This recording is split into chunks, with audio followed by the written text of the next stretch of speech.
June 23rd.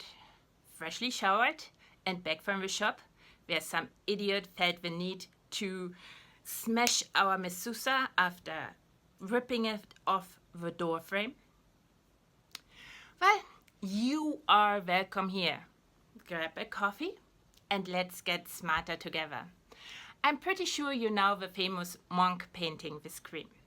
As a meme, it has become a part of pop culture. But did you know that the painting was inspired by a visit by monk of an exhibition about Peruvian mummies? Did you know that mummification was part of the Inca culture? It was. Like in Egypt, the dead rulers retained their dominion and their mummies were even removed from their graves and carried around it during festivals. There are more parallels between the two cultures that existed thousands of miles and several millennia apart.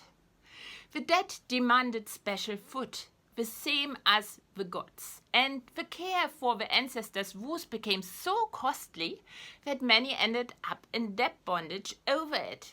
The end result were entities remarkably similar to European states. Curious, isn't it? Let's close in on the mystery via the mind and the explore-exploit balance.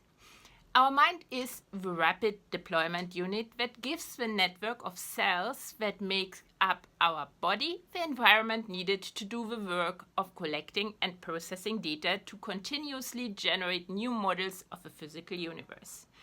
Generating one complete and true model in cooperation is the meaning of all life, as any problem, any unfulfilled need is simply an expression of a lack of understanding of all the rules of a universe. Revealing the master algorithm with which all data has been compressed is a necessary step thereto.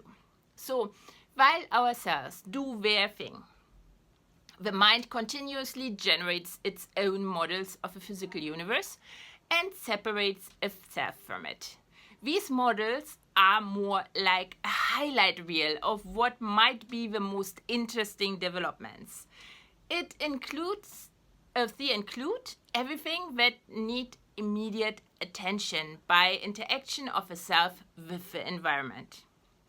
Humans identify strongly with this self, but consider the intelligence maintaining and updating the world, via intelligence, as coming from an outside source.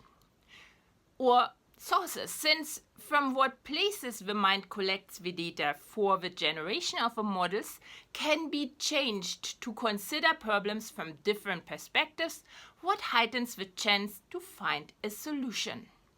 So, the sources are what become the gods and goddesses, and the ways to change perspectives become once standardized rituals. The standardization is already an interference with nature because the aim is to reprocess as little as possible data and instead process in the majority new data collected randomly.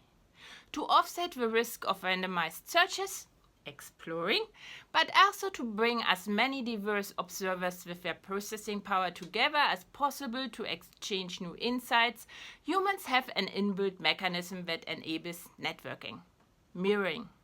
Mirroring is the use by the mind of partially the same data to generate the self and the representation of another person.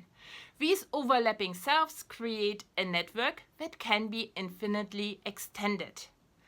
These overlapping selves also mean that the goal of a person is not anymore to keep oneself as comfortable as possible, but the other people in the network as well, as we are now part of a self. In this short outline, we can identify the two main places where the natural process can be hacked and misdirected. One is by redefining access to and/or by speaking for what is perceived as an outside intelligence. The other is by extending who is a part of a mutual care network and/or redefining what care means. The Middle East and Europe took route one, to fulfill Uber explorers' need to have everyone else become Uber exploiters for them.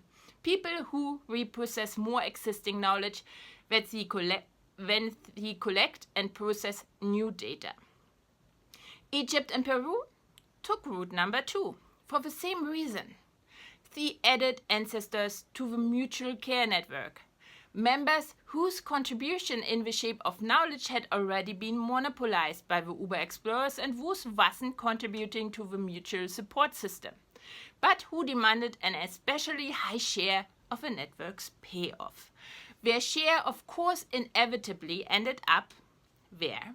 In the pockets of those holding the knowledge monopole or the interpretation monopole, the Uber explorers. The results of both routes look very similar. A few people on top whose sense of power diminishes their mirroring, a lot of people for whom hunger, violence, or the threat thereof does the same. The cooperative network breaking down, most data that's processed is noun data, not much exploration is happening anymore. The way out is the same for any hack of a process. Recreating the conditions that allow as much observers with processing power to explore more, exploit less, and to re-establish access to all existing knowledge for all, renormalize the exchange of insights between all observers.